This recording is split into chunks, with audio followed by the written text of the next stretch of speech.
subs. Oh, snap. Wow, Oh, Red Bull. Thank you to Red Bull. Giving Red Bulls to all of Canada that is purchasing from the Get On My Line merch shop and also gifting like 100 subs in the chat. Yeah, wow. Insane. Yo. The hype train coming out. Reminder that the incredible command that Toph set up shop is still live. Exclamation mark shop. That's right. Yeah, if you guys want to check out that, get some of that sick merch. I actually see some. If I'm not mistaken, I saw like two top 100 or top 50 like ultimate players in the list of people that got gifted. Shout out to you guys watching Melee on the Sunday afternoon.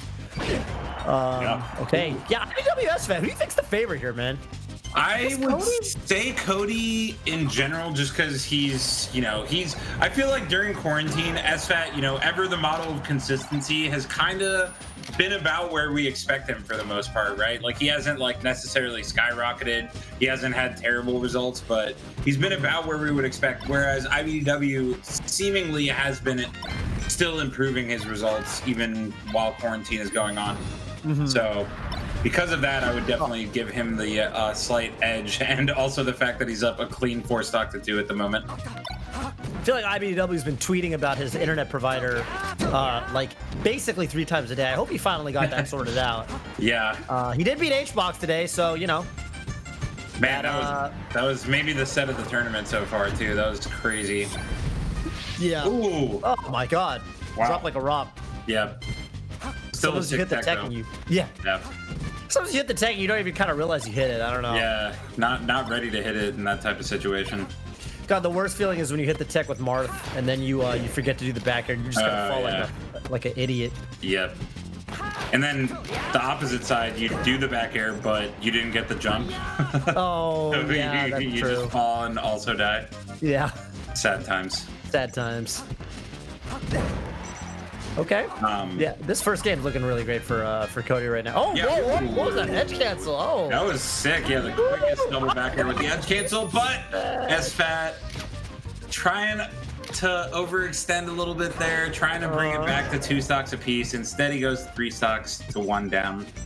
Yeah, I don't know why he didn't stay. If he didn't, I don't know. He did like this shine turnaround that I thought was really smart, but then he fell a little too far, just missed the back air. Yeah. Oh, okay, should be a dead Cody here. Yep. Okay, 2 stocks to 1. Definitely doable. Ooh, catches an up air, but stray up air, low percent like that, hard to lead to too much. Okay. SFAT kind of knocks him down, waits for the roll in. Cody doesn't give it to him.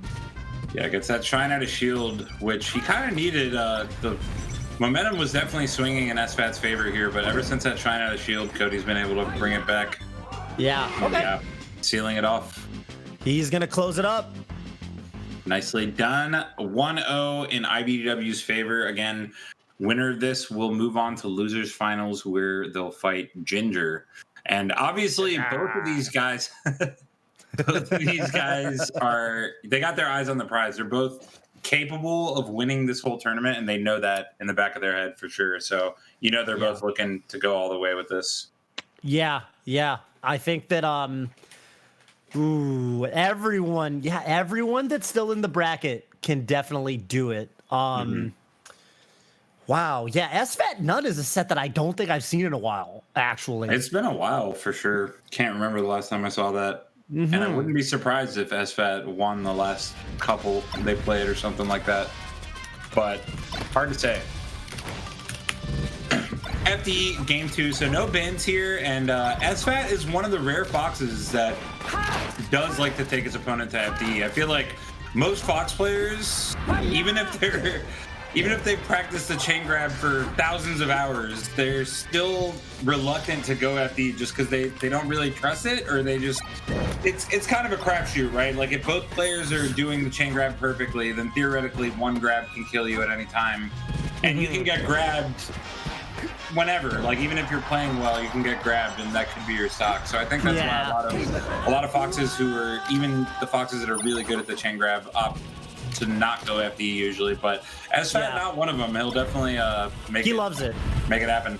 He always used to talk about how he thought he was the shit at this stage. I mean, I remember even since like 12, 13 when I first moved to NorCal. Like he was, every time I played him in tournament, he would take me here when I took a game.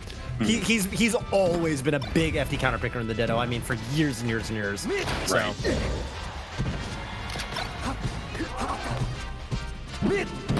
Right now, though, I mean, it's not working out. One of the worst feelings. I was gonna say one of the worst feelings is when you go for a dash dance and you get the read, but you like don't either you like pivot by accident or you don't dash far enough on the dash back and you stop short. Yeah, there's scenarios like that always hurt in melee period, whether it's a dash dance or some kind of setup where you had the perfect read on your opponent, but you messed up your movement to get there, and it hurts to see. Hurts even more to live it. Yeah. Okay. Oh my god. That should be it, yeah. That was actually a surprisingly tough edge guard because he got burned by the first Firefox. Didn't have a lot of time to get back on edge, get that invincibility again to set up the next back air, but did it. Yeah. It worked out for him. Okay, like how I was gonna say I like how iBDW was playing it, but SFAT waited for that second up tilt. Yeah. Wait a minute. Oh my god. Yeah. And with the way this match is going, you would almost think that iBDW is the one to counterpick this because he's the one that's really taking advantage of the fact that it's FD and then he gets these, chain grabs and these punches.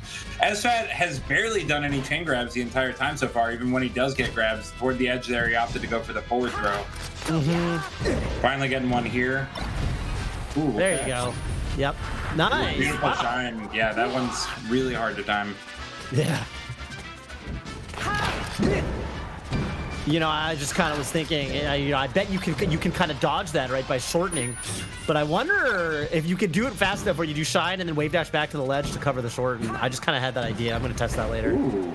Yeah, maybe. You know what I mean? And then you just kind of cover all the side B options. Yeah, but iBDW taking that solidly. Again, not sure if SFAT meant to do this, but it certainly felt like he wasn't capitalizing on the fact that it was FD very much. He wasn't taking those chain grabs very far in general. And again, that one example where he decided to opt for the forward throw near the ledge and it didn't lead to anything. Whereas if he'd gone for up throw, might have done 60, 70%, possibly even led to a kill. So if he does opt to go back to FD here, he's down 2-0 in the set, then he's got to certainly play the punish game a little bit differently, you would think.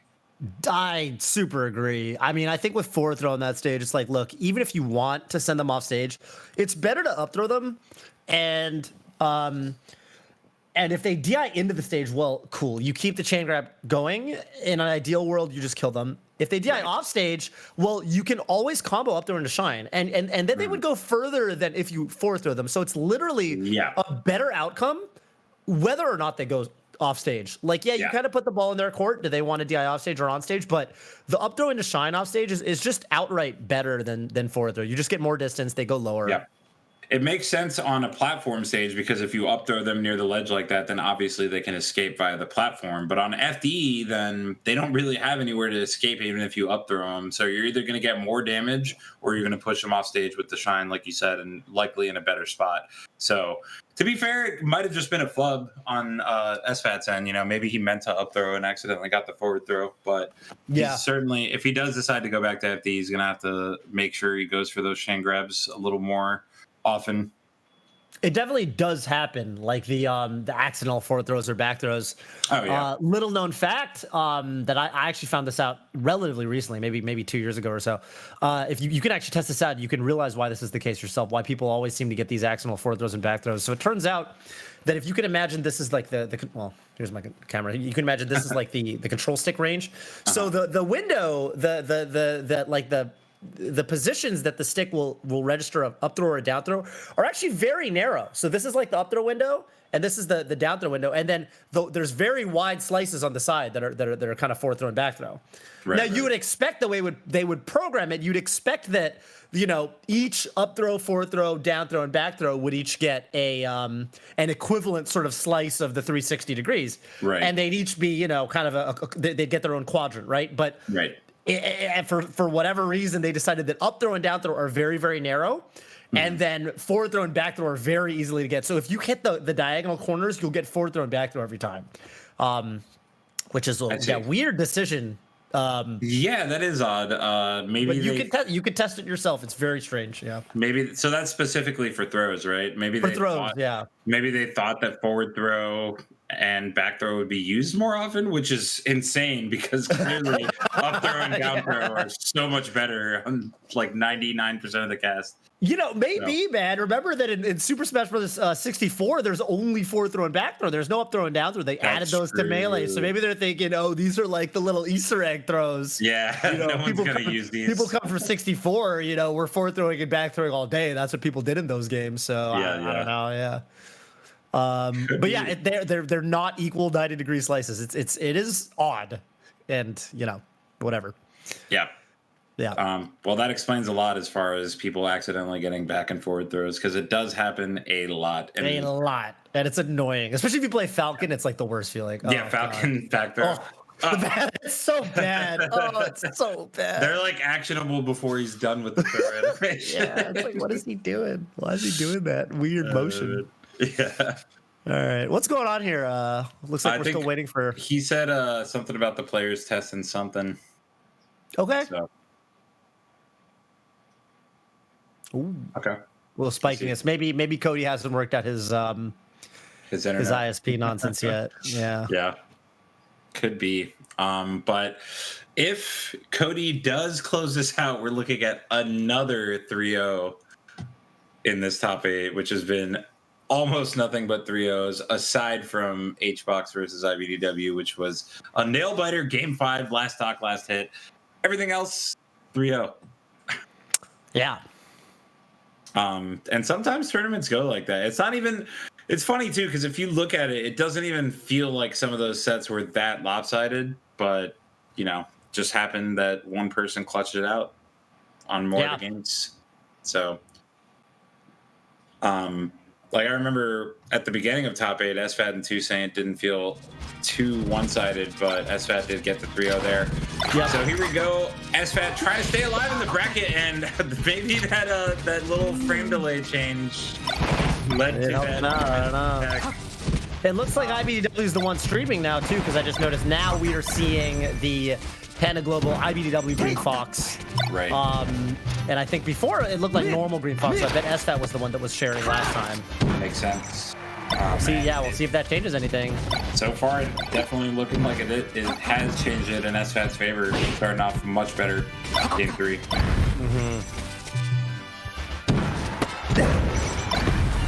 Ooh, and the shine should be enough. Okay, yeah. I like that for my BDW. He could have gone for maybe a drill or something like that, but Stadium's kind of iffy down there as far as follow-ups like that go. If you can directly get the shine and ensure the kill, then you definitely want to go for it. Yeah. Yeah, that's true. Oh, wow. Ooh, okay. Shine up smash actually covering the spot dodge. That's very creative. Yeah. All right, iBDW's brought this back so quickly all of a sudden. Yeah, I mean, oh, wow, brilliant spacing there. Yeah, perfectly spaced, just outside of the range of SFAT's grab. And doing the up air such that the first hit didn't even connect, which is, you know, very optimal. You just don't even give them a chance to smash the eye out. Yep. Now we do have a two-stock game here. Oh. Wow, iBDW actually looking for anti-air up air on SFAT here. Looking for a roll in. Nice. SFAT. A lot of you know, defense in the corner in Smash is just like realizing if your opponent's looking for a roll, and if they are, just don't give it to them. Yeah. I mean, usually it's going to be either a roll or a jump, right? So if you can, you can kind of sniff out which one your opponent's looking for, you can go for the other one.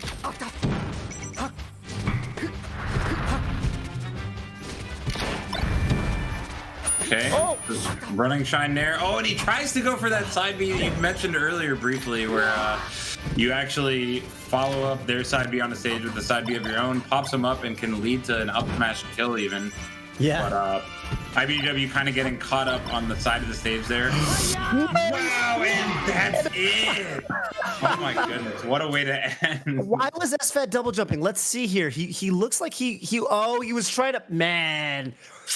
That was a crazy decision from iBDW. If he actually saw that and he ran under him and went for that double shine. I think he did, which is absolutely insane. Oh. It definitely did not look like SFAT was in a bad spot going for that, and iBDW just instantly killed him for it. Instantly killed him. Yeah, that was actually. I mean, and when you consider that first stock was practically just an SD from iBDW. I mean, he got back there and he did kind of a weird slide off that he didn't mean to do, and then and then he SD'd. I mean, barring that was basically a clean 3 stock, which is disgusting.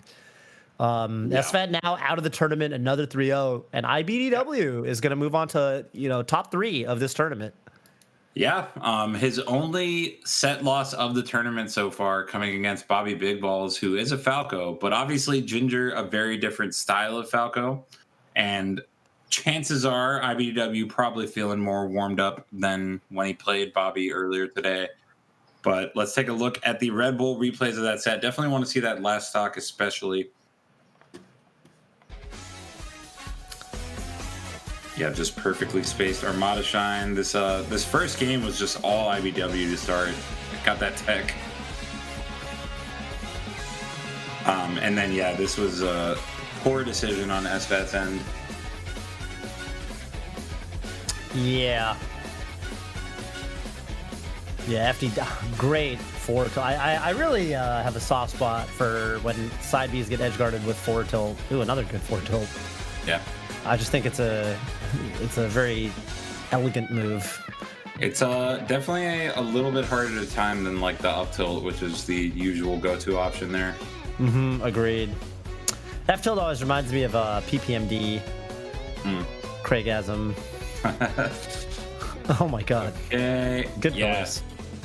Yeah, that shine was definitely key. I thought he was going to go for like a drill, but then it would have made it a bit more ambiguous to follow up. But yeah, right here, SFAT.